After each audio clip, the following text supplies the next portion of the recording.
Hello, tiny friends. Welcome back to Tiny Keyhole Minis. If you're new to my channel, I'm Jolene. I like to say thank you for joining me. And if you like what you see today, please subscribe to my channel. Today, I'm going to be making several pieces of furniture, including this chair.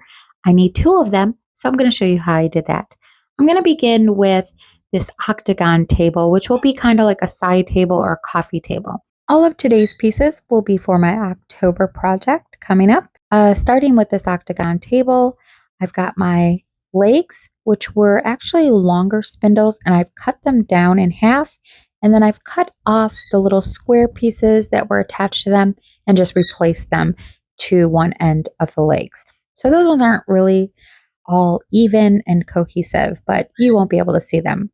I've got the 3 pieces on the top layer for the top and the 2 pieces for the bottom. I just need one more piece.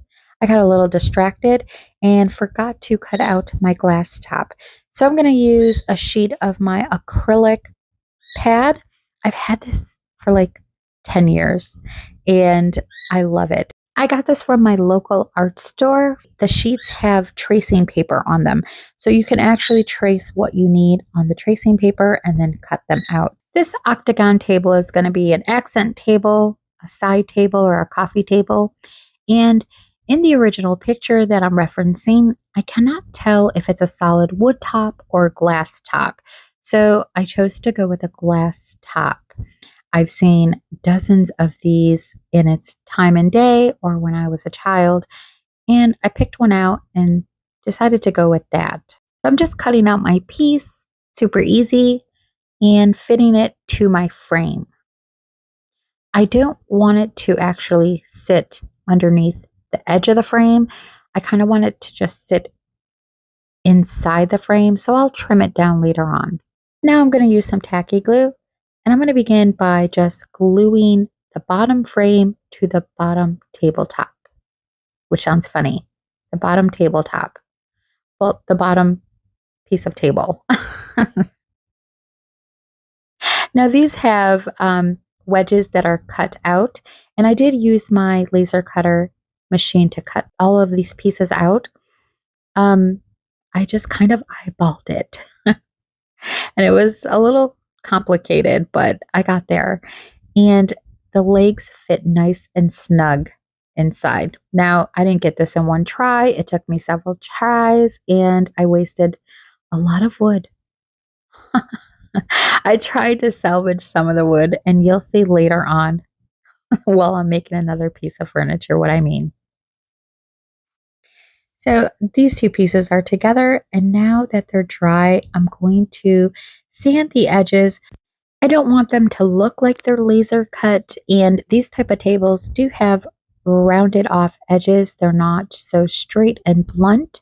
Next, I'm going to go ahead and install the legs. So I'm using tacky glue, putting some right in that little wedge, and then just slipping in the legs. I'm just going to make sure that they're all nice and straight as I think they are right now. Later on, I notice, 1 or 2 being a little off. It really does affect the table, just having 1 or 2 off. But I get it to work out. So I'm just adding the tacky glue right into the little cutouts and then inserting the legs right at the bottom square. Now the bottom squares are already attached. They were already on these spindles, so they're all nice and even and perfect with each other, not like the top squares. So I'm going to go ahead and let this dry. I'm just going to adjust some of the pieces to make sure that they're all nice and straight, or that I think they are. And for the top piece, I'm just going to lay it down on the top of the squares and glue it down. But first, I'm going to go ahead and paint these pieces. So I am using my favorite Power Duo, my Folk Art Cinnamon, which will be the first layer, and that is my base color. And I love using this color underneath the antique wax. If you've been here for a while, then I'm sure you have seen me use these 2 combo colors on other projects. I just love the way this cinnamon has kind of like this golden pecan tone underneath the antique wax, and it's just absolutely beautiful. So the first step is to give all these pieces a layer of this color. Once that's dry, I'm going in with a layer of the antique wax. Now, this can be tricky. It does take some time to get to know this stuff. You're going to see a difference between this bottom table and the top table. Now, the bottom table, I'm really not taking my time. You're not really going to see much of it. So I'm just basically just slapping this stuff on and not taking my time. And you're going to see the difference between the results of this table and the top table. So when you are using the antique wax and you're painting a piece that is going to be shown, you really do want to take your time and mainly get nice, even brush strokes. The brush will leave strokes behind like so, and it makes it look like wood grain, even though this is wood. It's absolutely beautiful. You can see here I've taken my time, and here's the back side, and you can see the difference. So I really didn't take my time on the back side because it's going to be underneath. You're not going to see it. But for the top, I kept it pretty consistent, repeating the same brush strokes from one side to the next, and just took my time. The antique wax will always leave a trace of itself behind, kind of like this project. After these pieces were dry, I went in with some dry chalk pastels and just kind of shaded in the areas around the inside of the frame. Now, this was very nice and vibrant. Normally, I would wet the chalk to get this dark, vibrant color, but this just really stuck very well to the antique wax. So there was no need to wet it. And I'm just blending it out so you don't see any blunt, harsh lines. But I don't want to age it too much to make it look like it's an aged table. But the finishes on these tables do kind of have like that darker outer ring. So I'm going to do the same thing to the bottom part. Now I'm also just hitting the tops and bottom parts of the spindles just to pull out a little more of that detail. Okay, now it's time to add the side panels that will act as the skirt underneath the top table. And first I'm going to mark these two right here because I need to know how to line up the table. Because if you don't line the pieces up just right, they're not going to fit right. Now I'm going to add these little pieces right in between each leg. Now I have intentionally cut these pieces larger than they need to be because I knew that each panel would be a different size. I just knew that I wasn't going to be able to get them all perfectly even with each other. So I am cutting them down one by one as I go along. So I'm just sizing them and then cutting them down to fit into its own space. And I'm making sure to line them up to the very top so that when I glue the tabletop down, it'll also be glued on top of these pieces as well. Once those pieces are set, I can begin to apply the glue to the very top to lay the table down. Now, for the most part, this doesn't look too bad. Like I said, I think I have one or two that are a little off, so it does affect the overall table itself and it makes it a tiny bit wonky. That'll be okay because I'll just turn it and put that wonky part in the back. But for the most part, I think I did pretty good. I mean, this is a complicated little table with all these little pieces, and I didn't do too bad. I know I marked the two pieces that I needed to, but I couldn't see which ones I marked. So I just guessed how the table was going to lay and hope that it was accurate. So I don't know. I really can't tell still to this day if it's in place right or not, but it looks pretty good. Doesn't look too bad. Okay, moving on to the next piece of furniture. Now, this is where I have salvaged some of the wood. I didn't have the proper setting on these pieces, so it basically just engraved the wood and not cut it. So I was able to reuse it, and I'll just flip those pieces on the inside. You won't even see it. Okay, so this next piece is going to be a dresser. It's going to be non-functional, so it's going to be super simple to make. I'm not going to need it to actually work. I'm not going to need the drawers to open. So this is going to be an easy peasy make and a little bit of a relief from that complicated octagon table. I am hoping to be able to put all of these pieces into place in the project. But I only have so much room to work with. And until I get to building the structure, I'm not really sure how much space I'm going to have, what I need to modify. Um, but if I do not get to put all these pieces in the project, I'll just find other projects to use them for. But I would like to say, if you have seen my last video where I modified the antique, which was the 1930s Strombecker bathroom pieces, and I had taken them apart and remade them, I realized that some people were quite upset about that. Now, trust me,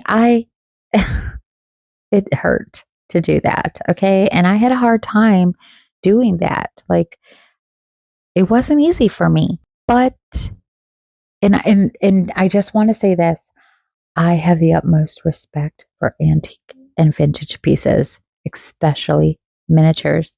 And if I had a 3D printer, I would have just printed what I needed. But I had been searching for weeks, looking for the right pieces that I needed for this project. And I came across those Strombecker pieces that were almost exact matches, with just a little bit of modifications. Now, I understand, they're antique pieces. Why would I do something like that? Why would I destroy them? But if you think of it like this, I am remaking them and giving them a new purpose.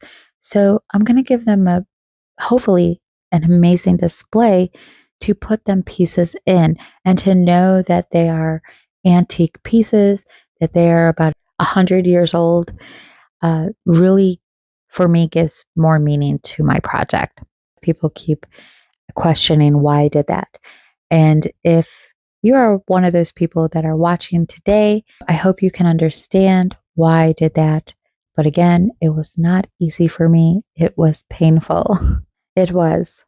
Some of the pieces were already broken apart and paint was chipping. So they had to be restored in one way or another. So I am truly sorry if you do not understand that or may have been upset by the choice that I made. But my intentions are to showcase those pieces in a display that will be able to honor quite a few amazing and talented people. Okay, so going back to this dresser, I am just rounding off the edges in the same manner that I did with the octagon table. I have glued 3 panels onto the front for the drawers. And I'm going to go in with the same combination duo of the cinnamon and the antique wax.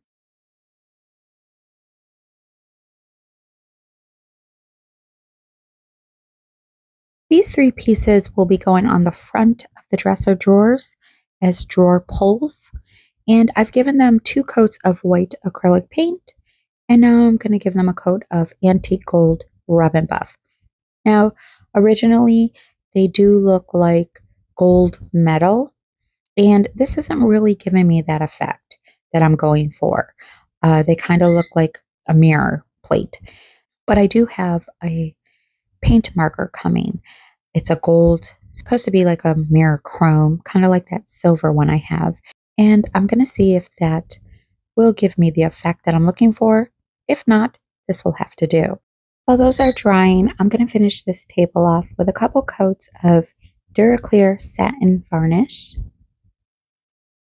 Going back to the dresser to apply the antique wax, you can see I'm just kind of feathering my brush strokes in one direction.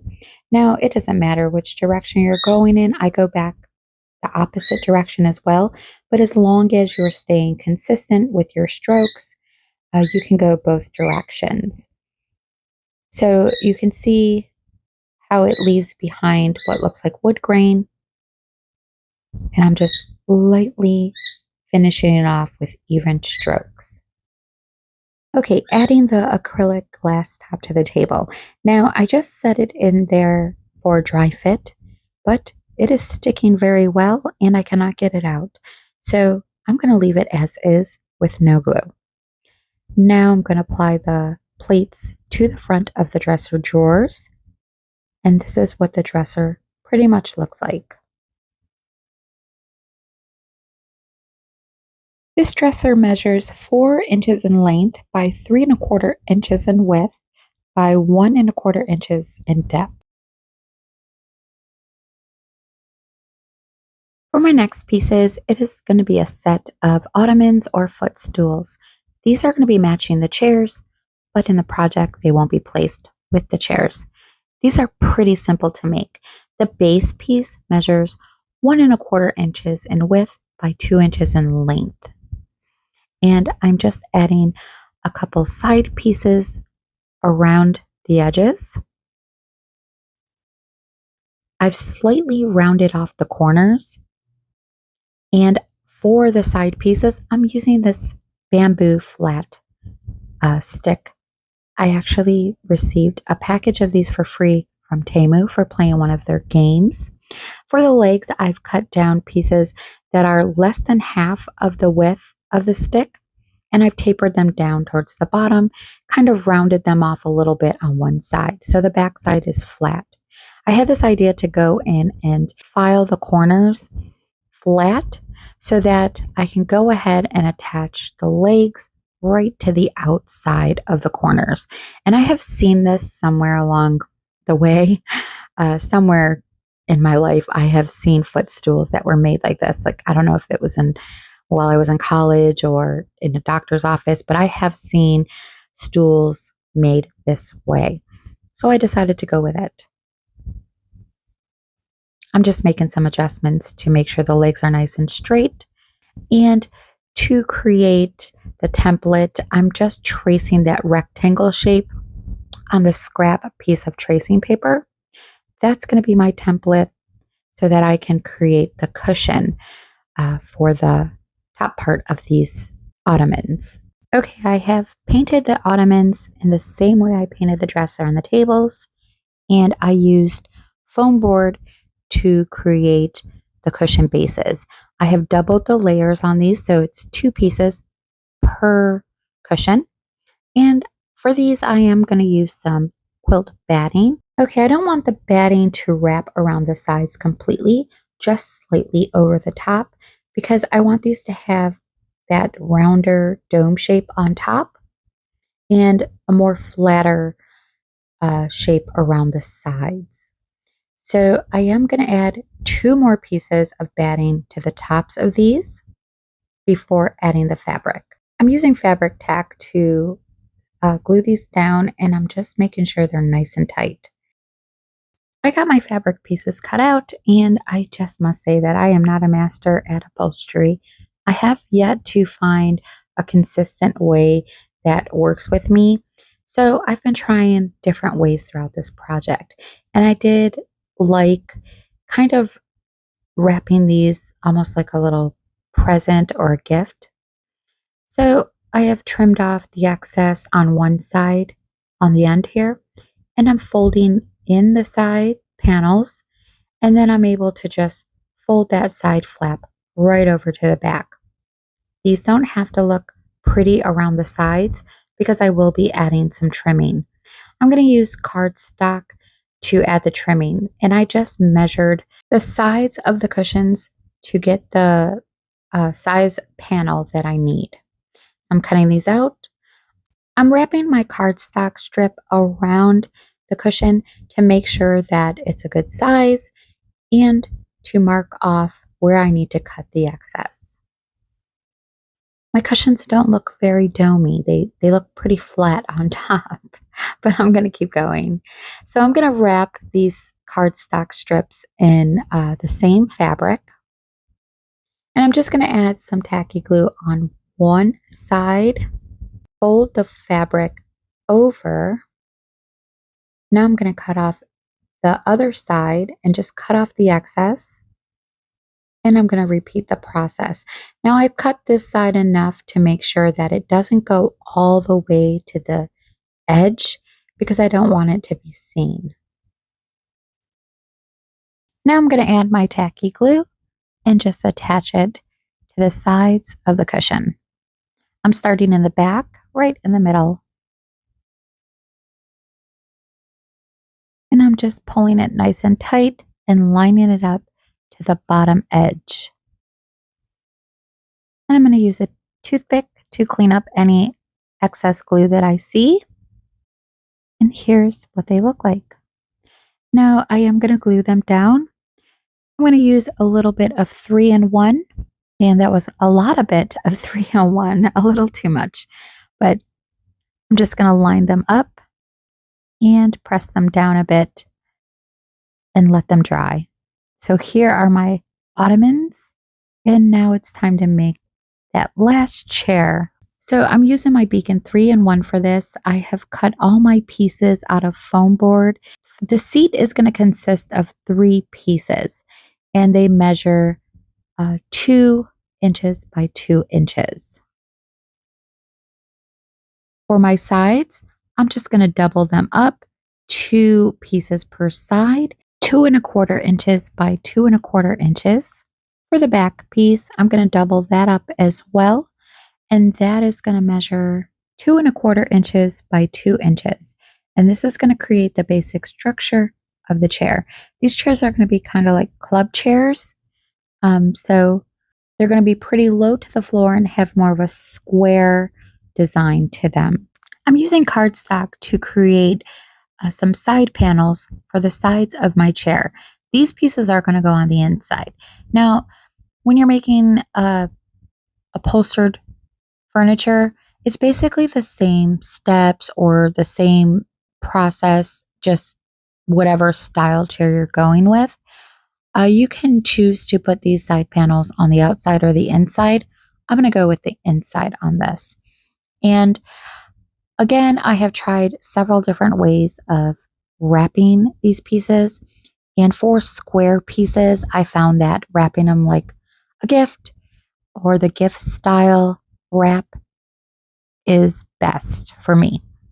It works, it's easy, and it's not as complicated. Of course, you're going to use different techniques depending on what you're wrapping, what the shape is, or the style.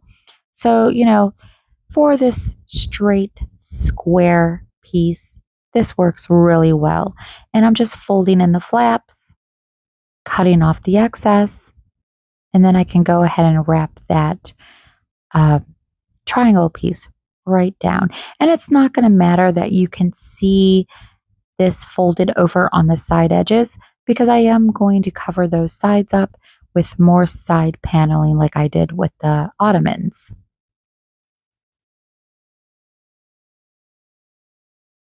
So I'm using my tacky glue to glue this fabric down. I feel like the tacky glue is working best out of the different glues that I tried. And when it comes to a square piece like this, I like the gift wrap style, so I'm going to stick with that. Okay, so my pieces are all wrapped and the chair will go together like so. I'm just giving it a dry fit to make sure everything looks good. But I do have a lot of prep, so it's time to get to that before these pieces get glued together. Now, I'm going to wrap my side panels, but I need to trim them down so that they're slightly smaller than the square piece.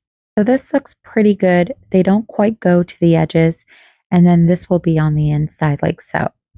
Wrapping these with the fabric, I'm kind of doing the same gift wrap technique, only because these are flat pieces, I can't just fold in the side flaps. So I decided to fold the flaps over first and then cut the corners at an angle. And then I can just trim off any excess. Folding the flaps down first really helped me figure out exactly how much to cut off and where exactly I needed to cut the angle at. So it just made it a little simpler for me. And now I'm just going to glue this piece down.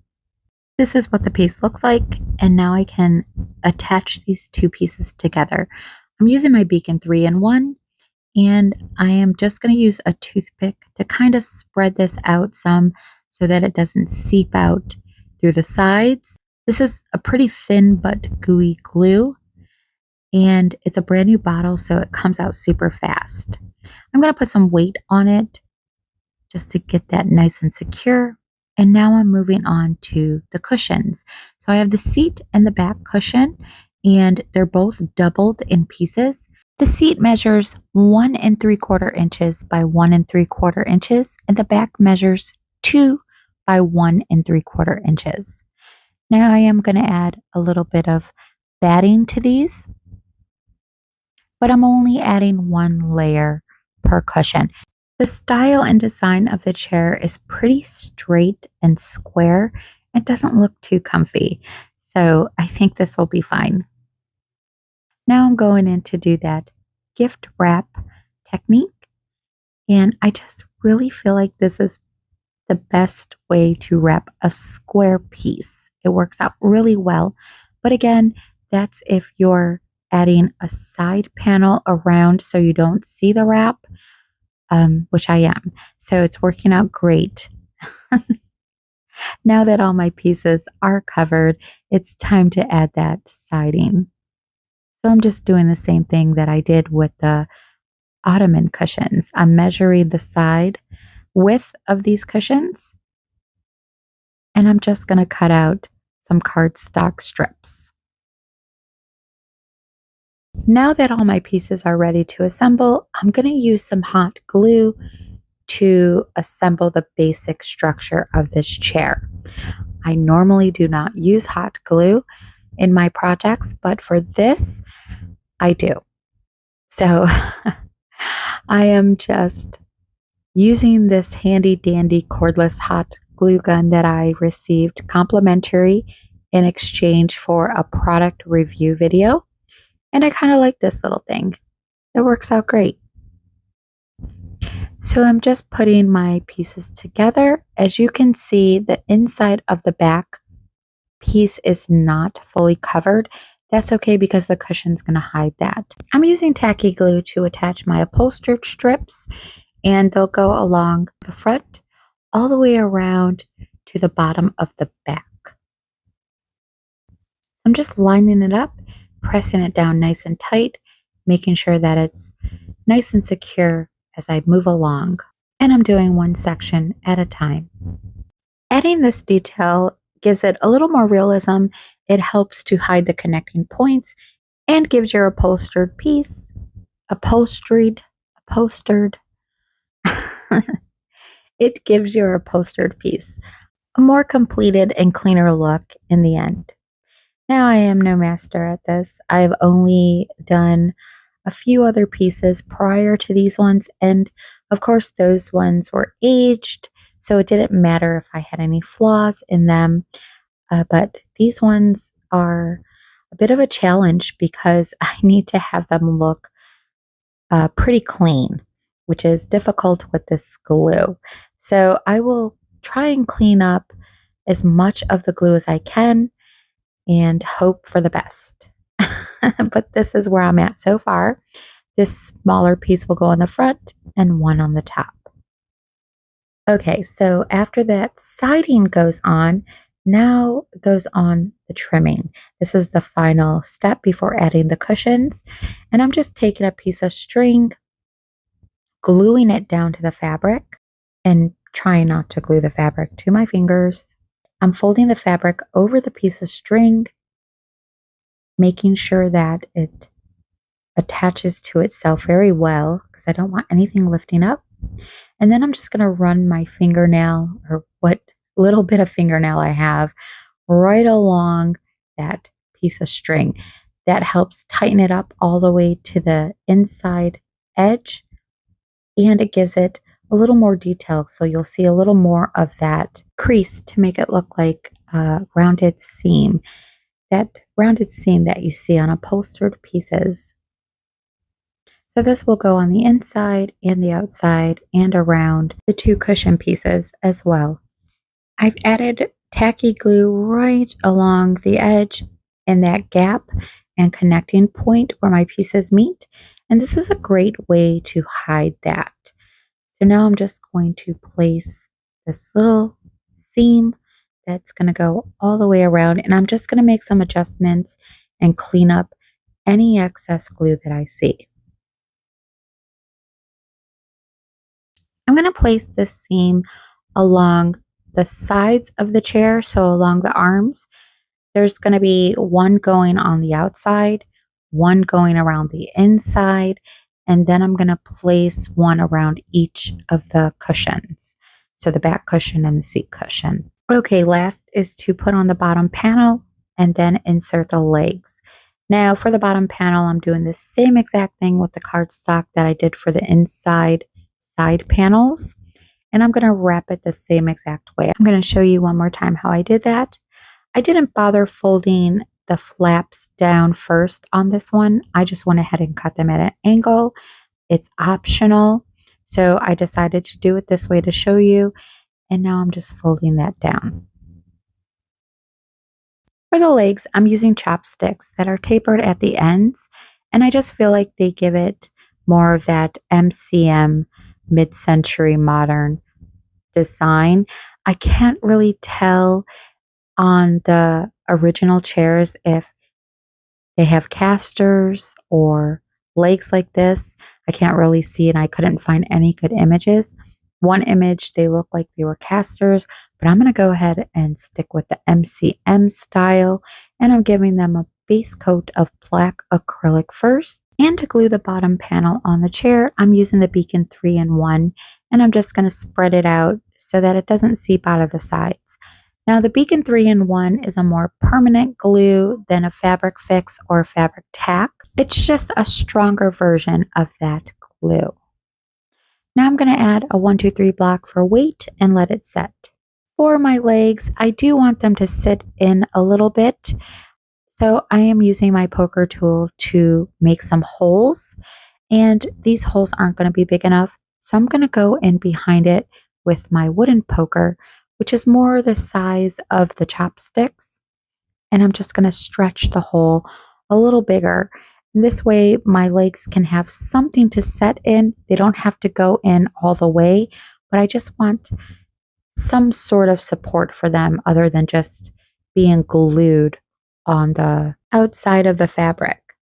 Now that the black is dried, I'm going in with a layer of antique gold rub and buff, and then I'm going to finish this off with a layer of Duraclear satin varnish. I'm going to use my miter shears to cut these legs down, and they're going to measure roughly around 1/2 inch. I'm going to give them a nice sanding just on the ends that I've cut, and just make sure that they're all pretty much the same length. I'm going to add some tacky glue right in the holes that I made. And now I'm going to pop those legs in as far as I can get them, which isn't very far, but enough for them to have a little more support. I'm also going to put a little bit of glue around the outside, right around the connecting points. This will help give them a little more security and tighten them up just a little more so they don't wiggle around later on. Now I did make some adjustments to make sure that they were all nice and straight, and that when I flip the chair over, it's not very wobbly, or it's pretty steady. And I also wanted to make sure that they were the same height. Okay, my legs are dry. They're nice and secure. They're pretty tight. They're pretty strong. The chair is pretty stable. It's time for the last step, and that is to glue in the cushions. So I'm using the Beacon 3-in-1, and I'm going to glue these 2 cushions into place. And that completes today's project, tiny friends. Here are the finished pieces that will be going into October's project. Hopefully, fingers crossed. When we come back to these pieces, I'm going to talk a little more about the process of making these chairs, and I will definitely be announcing what the project will be. Right now, we'll just call it the project. But some of these pieces were more challenging than others. But overall, I am happy with the way that they came out, and I think that they'll fit very well in the project. When I come back, it'll be time for another episode of the Pet Cemetery, and I'm going to be focusing on that project all month of September. I hope you've enjoyed today's project, tiny friends. Let me know what you thought of these pieces in the comments below. As always, I'd like to thank everybody for subscribing and welcome to my new subscribers. Thank you all so much for your support, all your kind comments, and all your great stories. If you liked what you've seen today, don't forget to give this video a thumbs up and click that like button. And if you're new today and just joining in and would like to see more of my miniature visions, please subscribe to my channel and don't forget to hit that top bell notification button to be notified every time I upload a new project so you don't miss out. Until next time, tiny friends, I hope you all have a lovely day.